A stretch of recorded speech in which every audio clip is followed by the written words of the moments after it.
So thank you, Case, for giving a nice bridge to this work, because you mentioned these information flows and information theory. Um, so the kind of causality that we are thinking of is here in the top depicted by some probabilistic setting. So let's say we just have a system where there's a causation from A to B, encoded in such a way that there's some marginal probability distribution of A, and then the causal mechanism is encoded by this conditional probability distribution of the state of B given A, right? So we assume that this conditional distribution is actually encoding the, let's say, physical or biological or whatever mechanism that embodies the causation.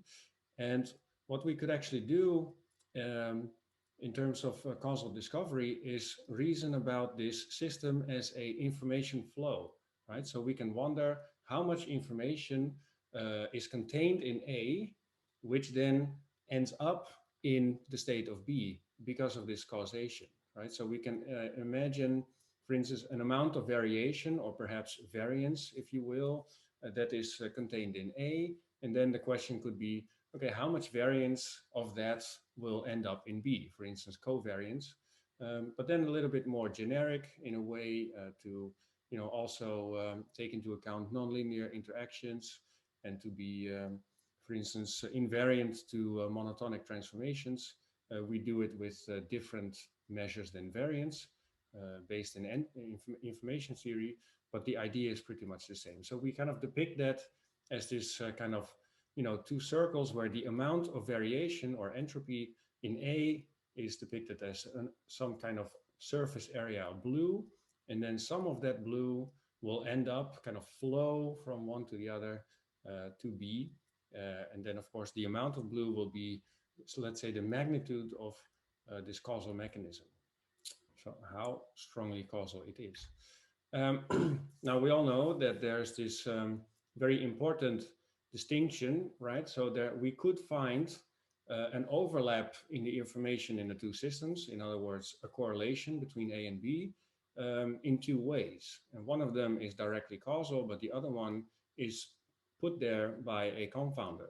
So in general, without any further assumptions, we wouldn't know by just measuring the correlation between A and B, or the overlap of the amount of blue in this picture, we wouldn't be able to know whether it is a directly causal system or whether there's a confounder at play.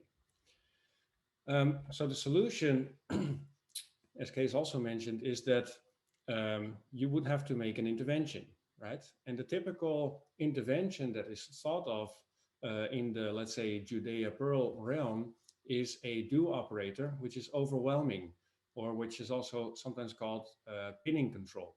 That means that one of the variables, in this case A, is completely intervened upon and is replaced by a different variable, which typically has either a constant value forever or is totally removed from the system altogether. So you could, for instance, in real life, think about knockout experiments of genes in mice or other organisms, or you could think about deep brain stimulation to help with Parkinson's disease, where some small area of the brain is totally flooded with electrical stimulation and the original dynamics is flushed out. So here, A doesn't listen anymore, for instance, to the confounder. And just to say that there's a different type of information inserted into A, I just color it red. And now we can see, of course, that the two situations would have to be distinguishable. However, there's one key problem with this typical approach, and that is that if we look at nonlinear dynamical systems, then maybe an overwhelming intervention could be inappropriate or could not be representative of the original system that we dealt with, right? So suppose, for instance, that the original system that I dealt with, so here I just have a arbitrary phase diagram simply put. So let's say our system, our dynamical system, is happily moving along this green line right here. If I give it a small perturbation, you can see from these blue lines that it would move back towards the green line, its original dynamics, right? But if I would make a very large intervention, knockout experiment or etc., it could be that I step over this red boundary, and then suddenly my system becomes unstable, right? Moves away from the stable point that I had before. And then you can ask yourself the question, if I am going to understand the causality of the system by looking at it after an intervention, then the system after intervention should still somehow resemble the system before intervention, right? Otherwise, these two things have nothing in common, right? And that is a danger that is pretty clear for nonlinear systems and also for complex adaptive systems, which have emergent dynamics and all kinds of other issues. But I just wanted to keep it simple with this example. So the basic take-home message from my pitch would be that maybe overwhelming or dramatic or pinning control interventions is not suitable.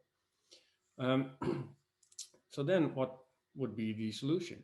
Okay, maybe small amounts of interventions would be needed, such that there is still, as much as possible, original dynamics behavior going on, and only a little bit of an intervention, such that we can see, is there a causal connection between A and B directly, yes or no, but not change the system such that the new system has nothing to do anymore with the old system.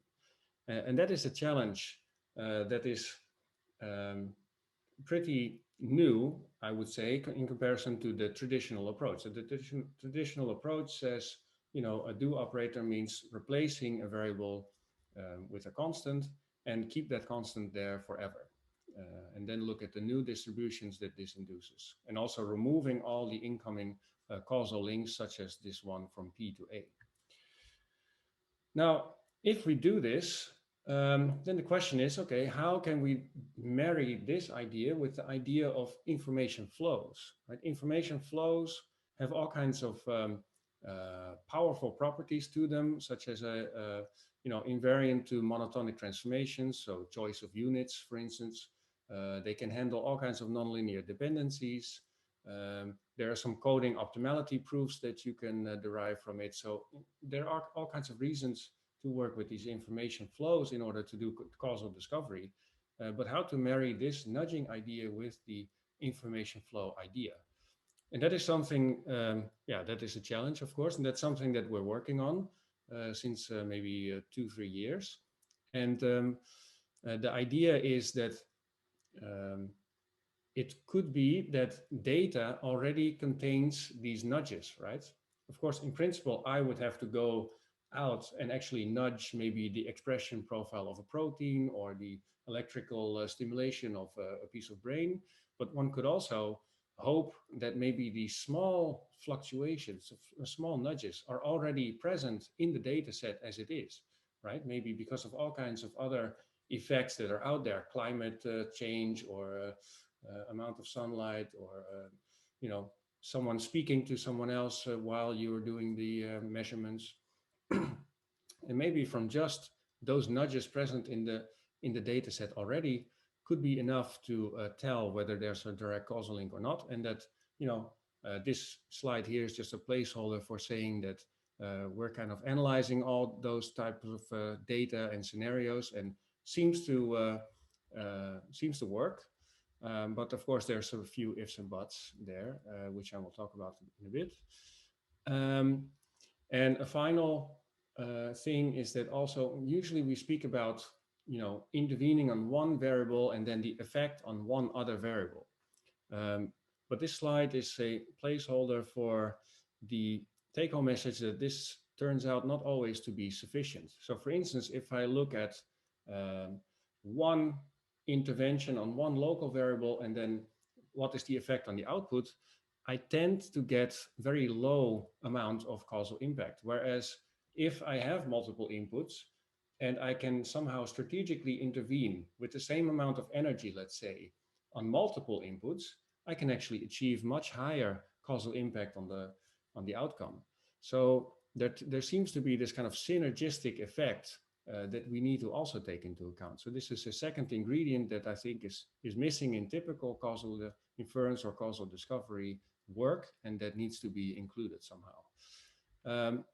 So yeah, this is a little summary of what I basically have been saying. So there's this proposal of looking at small interventions and merging that with the idea of information flows, and then somehow inferring that from actual data. And we're working in some kind of probabilistic setting. But of course, um, I forgot to include the slide with the challenges, but so the challenges are more or less what Kees mentioned already. So, this needs a lot of data. If you think about, for instance, inferring a linear regression, let's say the slope, a few points could be enough to infer more or less what is a slope. But to infer a nonlinear, totally generic causal mechanism, you need way more data to be able to do that. And then, of course, there's the curse of dimensionality and such things. And on top of that, a small intervention is much harder to detect in data than a large intervention. So even more data would be needed than already in the curse of dimensionality case. So, but yeah, this concludes, I think, my little pitch. Thank you very much, Rick. So you can see that some terms start recurring, like dependence, intervention, etc. So let's see what happens with the last presentation of today from social science.